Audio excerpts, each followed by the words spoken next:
Today, the Rooster Tail Spring Bandits of Mud Racing get down and dirtier as they kick up the dust at the Indiana State Fairgrounds. We'll see who has their sights set on victory coming up next.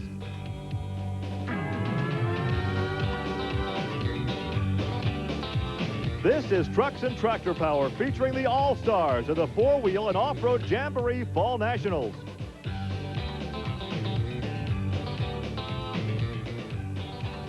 Welcome to Trucks and Tractor Power on the Nashville Network. Today we're at the Indiana State Fairgrounds in Indianapolis for the 10th annual four-wheel and off-road Jamboree Fall Nationals. Hi everybody, I'm Gary Lee alongside Armstrong. And Army, a unique aspect of this show is the fact that many of the spectators are also participants. They come out with their 4x4s for the show and shine competition. That's exactly right, Gary. Really, the registration of this event is over 3,000 vehicles. Now, these people are coming to look at some of the mud monster competition, all that stuff, but also they kind of have their own world. It's called show and shine. Gives you a chance to kind of show your truck off a little bit.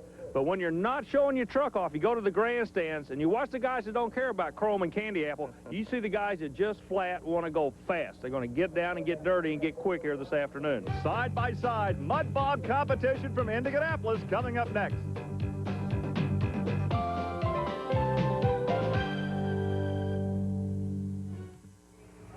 It is indeed a beautiful fall day here at the Indiana State Fairgrounds in Indianapolis. Hi, everybody. Gary Lee alongside Armstrong for mud bog competition in twin mud pits. Look at them. Right there they are. This is the Class 6 Open Unlimited. They use superchargers or nitrous oxide, cut and paddle tires, the mud pit 200 feet in length. And now with more information on this side-by-side mud racing competition, here's Armstrong.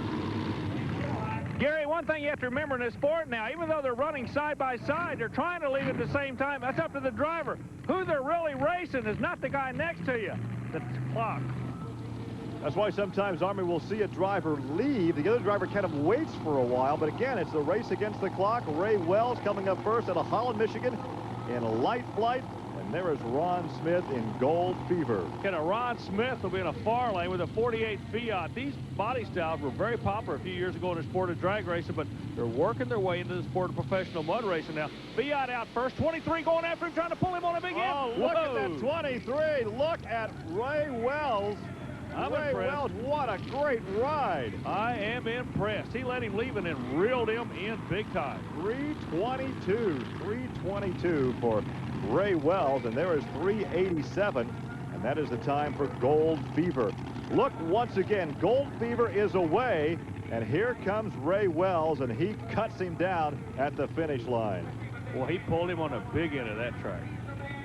Ray Wells is indeed the man to beat as Ron Smith climbs out. Let's go visit with Ray Wells. I'm standing with Ray Wells right now. Ray, drawing number one in this sport can be awfully important, can it?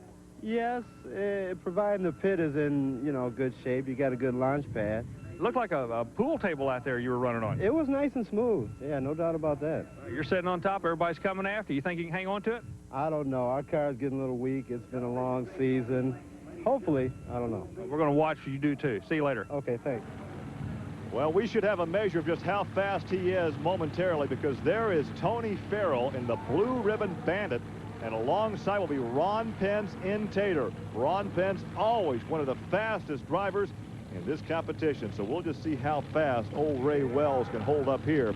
The time to beat once again is 3:22. But look at Tater in the near lane. Wow. Look at the horsepower.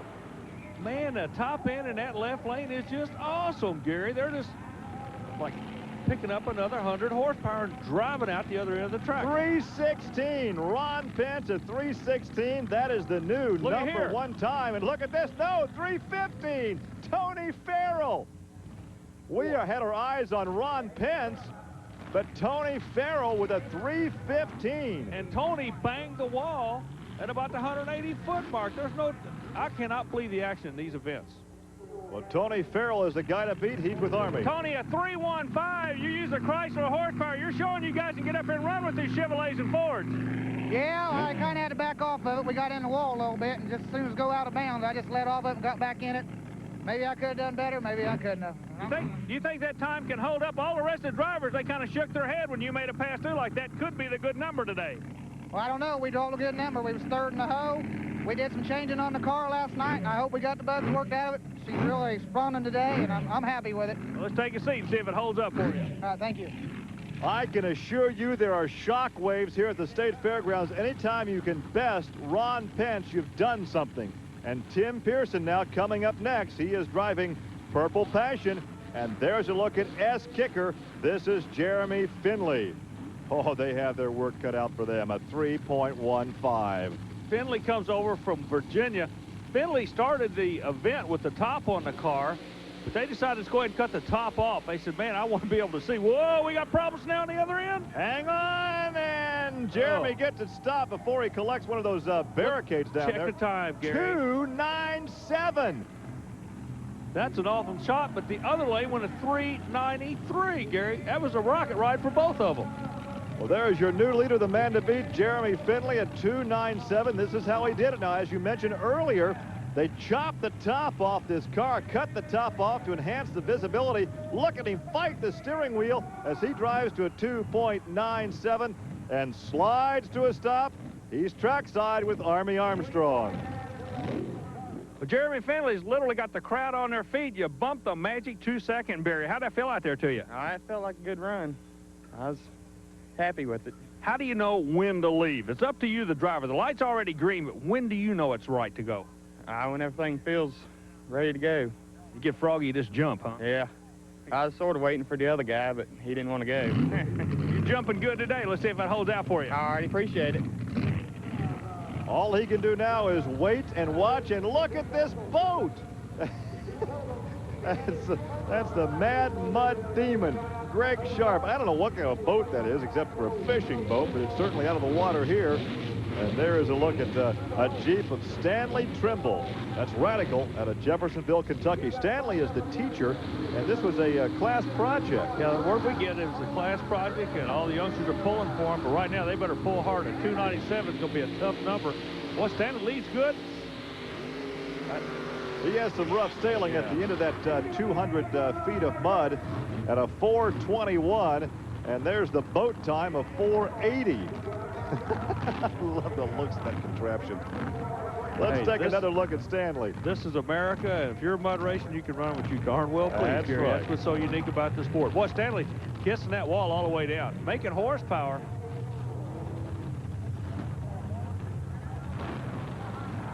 Well, now we take a look at one of the crowd favorites anywhere he runs. This is Instant T. This vehicle comes out of Ohio. This is Chad Miller from Vandalia, Ohio, near Dayton. And he will pull alongside Joe Dorr in the Instigator Racing Team entry. Chad Miller in the sport has taken some of the wildest rides I've ever seen in my life. When this kid goes to the starting line, I'll put the microphone down and walk over and watch him, and that's where I'm going right now. Don't you go anywhere. Stay right here and watch this race on the TV monitor. Well, he's not going anywhere anyway. Picking the mic back up, Gary. Picking the mic back up. Chad Miller with a problem right off the starting line, and Joe Dorr completes the run at 5.06. A 1967 Chevy, and there is a look at Instant T. He broke something. But right now you find out who your friends really are, because somebody's got to go out and hook that no guy one's up. running up to him right now. Not moi, I'll tell you that. A big DNF for Chad Miller as we take a look at the current standings. Jeremy Finley with that sizzling run of 2.97 in the S kicker. Tony Farrell next at 3:15. Then it's Ron Pence at 3:16 in Tater. Well, the action continues here. The double mud bogs at the Indiana State Fairgrounds. There's a look at Charles Durbin as he secures the Simpson driving gloves. He'll be on board the Axle Breaker 3 out of New Albany, Indiana. He's coming up next to take on Frank Lowry as the action continues from Indianapolis. Stay with us.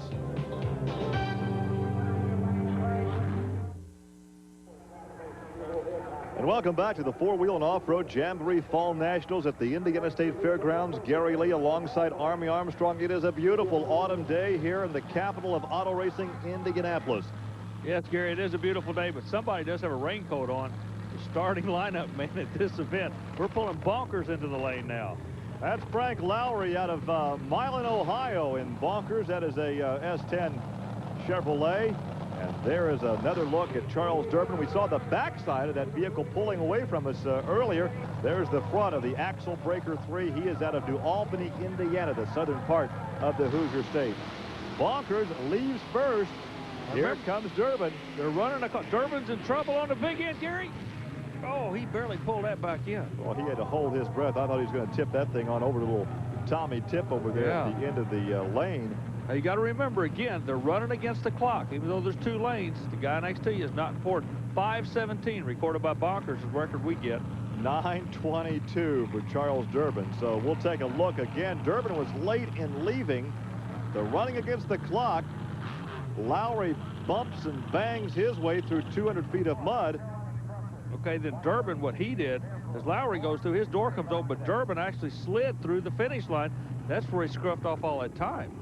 Army, I think he may have rolled forward to trip that starting light to begin with before he really nailed the hammer. Very slow run. As we take a look at the Budweiser King, here is Jeff Corbett. That is a fiberglass Jeep body on this racer from New Albany, Indiana. He will pull alongside Bad to the Bone. He'll race John Herzog. John out of Garlandville, Illinois. Hey, Jeff out of New Albany has to have some kamikaze blood in him. I've seen him race before. Boy, he'll light your wick quick. Got to go quicker than a 297. Let's see what's going to happen. There he goes. Well, he has some trouble down at the end of the run, backs out of it. Not a very good run for Jeff, not a very good run for John. There's John at 4.69 and Bad to the Bone. And there's a 3.94 for Jeff. Not all that bad, but it looked like he backed out of it. Watch the end of the run. He's getting some trouble right here, bangs off the wall, and then backs out of it. Okay, yeah, I think he lost a cylinder on the run. You see a lot of a plume of white smoke come out of the right side of the engine, but you know, no loss, no gain. But I know he was expecting better than that. Where are all the crew members? He's standing there by himself. He has to clean that vehicle up. There's the agitator. There is Troy Bandy. He hails from Springfield, Illinois, about a 3.5-hour drive from here in Indianapolis. Well, sitting in the other lanes, another line. Now he's out of Galesburg, Illinois. That'll be Michael Garrett. Mike is driving a 1946 Willys. Goes by the name of the Equalizer. Now, we say it's a 46 Willys, but, you know, being honest with the folks, it's a fiberglass replica of a 46 Willys. You know, weight's so important in motorsports, so everybody comes back with a fiberglass body. Hey, this Galesburg guy's impressing me. Well, he trips the light with a good ride in that far lane. And let's check the time, 4:05, 4:05. And now we wait for a time for Troy Bandy, and that's a 6:60 for the agitator. That's not going to affect our top 5 at all right now, will it, Gary? Well, it looks like the guys that went early really had the luck of the draw as they're really churning up the mud here. And it's very difficult for these guys to get the horsepower and get up on top of the mud where they really want to be. That's the trick in this sport right now. The Team Rancho vehicle comes out. It's a full-bodied funny car, okay? He's in one lane, but who's he going to draw? One of the bad boys of the sport, Bud Thompson out of Niles, Michigan, in the other lane. This could be a Donnybrook right here, an old-time street fight, if you will. The Time Traveler, one of the most famous vehicles in this type of motorsports, but look at this full-bodied car. Oh, he blew up. He flared something right at about the 180 but foot look mark. at the Time Traveler. He's bogged down for sure, but he's making a valiant effort to get out of that mud pit. Something happened early on. He turns in 11:10, but something happened early in the run, but he was determined to finish the run. There's a 3:75, and that is for Mark Waltros. If he had a big flame at about the 180 foot mark, the replay will show you. Look at the bottom. About right here, Army, watch. There's the flame right there. That could be an expensive pass for Mark out of Lansing, Michigan. So he's had a chance to survey the damage. Let's go trackside with Army and Mark. Gary, we're down in the pit area. One of the most popular drivers in the sport, that being the driver of the Team Rancho Thunderbird. You're giving away a lot of weight to these guys, it looks like, but you can still run right up on top with them. Yeah, we try and apply more horsepower to it. It seems to work pretty well. It's just keeping the big motors together, of course. We draw a late number today. We like to try and keep it early, like in the 5s, but the sun dried it out pretty good. It hooked good. We leaned it up quite a bit with the sun. It leaned up a little more than we wanted to, so I think we ran a little bit too lean today. Could have got a little more power out of it. I'll tell you what, you impressed a lot of people. We're glad to have you with us. Well, it's fun running with you guys. Well, now the fans have been waiting for this matchup. There is the mud stud. That is Bob Monk out of Merrill, Michigan. And the guy he pulls alongside is one of the kingpins in this sport, and that is Tom Meeks right there in Shake Me. He is one of the giants. The reason Meeks is always such a player, he leans on his equipment so hard. I mean, he shows no mercy. When that light goes green, he goes 101%. It may take 120% today to beat that. Oh, he has a problem. He leaned on the equipment, all right. Yeah, but a mud stud had a good run going. 3.58, a 3.58, almost a second slower. A little bit of a fire. Yeah, that's an alky fire burning right there. You can see the heat waves. Remember, alcohol burns without the flame. They need to get a fire bottle down there. Now you can see some oil or some wiring or something that is on fire. You can see the flame, but the alcohol does burn without the flame. Now, this camera crew gave a perfect example right there of showing people how careful you have to be with an alcohol fire. Well, Tom is okay, but once again, just past the starting line, he bangs a blower. The car erupts in alcohol flames. The fire crew was there to put it out, and again, Tom is okay. Thankfully, he has walked over to our trackside announce position, and he's standing down there with Army now. One of the major players in the sport, Tom Meeks. Thomas, as soon as you hit the throttle, it's just like blowing a candle out. Yeah, as soon as I went for kill, it just didn't go nowhere, and the whole top of the motor blew off. Okay, now, you were sitting there for a moment. You knew the vehicle was on fire. The track crew couldn't see it. These alcohol vehicles, when they catch on fire like that, are you okay? I don't see any singe marks or anything. Yeah, I was fine. I just seen it was still burning from my view, but I don't think anybody else could tell it was burning. We could once you came out. We're glad you're okay. We'll see you another time. Thank you. Still able to smile after a close call like that with the alcohol fire, and also some major damage to the engine, but the current standings still show Jeremy Finley on top at 297, then Tony Farrell at 315, and Ron Pence is third in Tater at 316. We still have two more combatants to go to see if they can knock Jeremy Finley off the top of the heap, and there is a look at Shake Me on the hook, headed back to the paddock area. Back at the Indiana State Fairgrounds, where the four-wheel and off-road Jamboree offers a host of activities, not only for the truck fan, but also the entire family as well. To find out more, call or write the Special Events Promotion Company. Only two more combatants now with a chance to knock Jeremy Finley off the top of the heap. His sizzling run at 2.97. He's standing by with Army. Gary, right now we're standing with a guy that's literally sitting on the bubble of this thing. Jeremy Finley, you think it's going to hold out for you today? I hope so. Shaking was about the fastest one I had to deal with. Yeah, everybody else was frowning, but you were sitting over with a big grin on your face when he had problems. Let's see if your time will hold up for you. Yeah, I don't like nobody that had no problems. I'd rather beat them racing through the pit.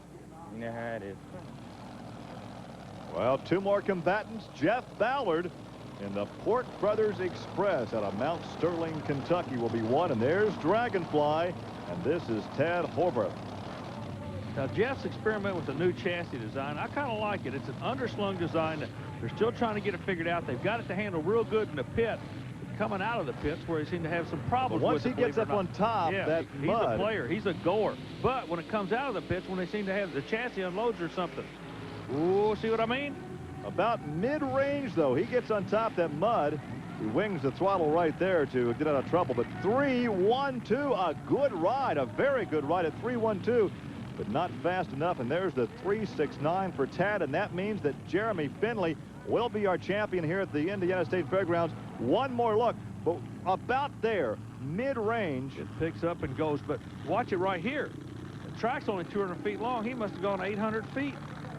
But Army only the first 200 feet count. And Ballard with a good ride. In fact, he is second fast now overall this afternoon. He's winging the throttle right now, trying to get that thing under control. Jeff's with Army. Gary, we're standing with Jeff Ballard, driver of the Pork Brothers vehicle, who drew the very bottom of the field, but wound up second. That's not a bad shot at all this afternoon. It felt real good, but we broke the front end. Probably could have done it a little bit better if it hadn't broke, but can't complain. What about the underslung chassis? Everybody says it won't work, you drag in the mud. Well, you just showed that it does work, but you got to get on top, don't you? That's the idea. You got to get up on top of it.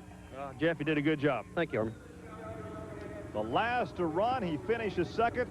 Now the final standings again showing Jeremy Finley on top at 2.97 in the S-Kicker. Jeff Ballard then is second at 3.12 in the Pork Brothers Express, and Tony Farrell is third at 3.15. And here's your winner with Army Armstrong. Gary, we're standing with a guy that all day long was literally on pins and needles. He went out early, set the quick time, and in Had to sit there and watch these guys take shots at you all day long. Some of the heat was in the back of the field, but you held on for the win. Congratulations. Appreciate it. We did it with a lot of help from my brother and my sponsors, KCD Chassis and DGI Engines. I'll tell you what, you guys are definitely making the horsepower. You're making it stick, and these people in Indiana are loving every second of it. Yeah, we try to put on a good show wherever we go. That you do. Thank you. Appreciate it. And again, our congratulations to Jeremy Finley. So that will wrap it up from the Indiana State Fairgrounds here in Indianapolis. For Army Armstrong, I'm Gary Lee. Thanks for joining us. Be sure to be with us again next week for another edition of Trucks and Tractor Power. And now, here's news of an exciting new home video release from Diamond P Sports. Here we roll again. All new from Diamond P Sports, it's Shake, Battle, and Roll 2. Call this number for Shake, Battle, and Roll 2. A brand new 70-minute thrill ride with the movers and shakers of tractor pulling. Nitrous-powered mud warriors in breathtaking battles, and monster trucks rolling with the punches as they duke it out in a sea of scrap iron. This all-new release features all stars from the worlds of monster truck racing, mud bogging, and truck and tractor pulling. Now, their racing strategy is simple. Shake, battle, and roll. 1-800-538-8900 is the number to call for this video only. Or send check or money order plus shipping and handling to this address.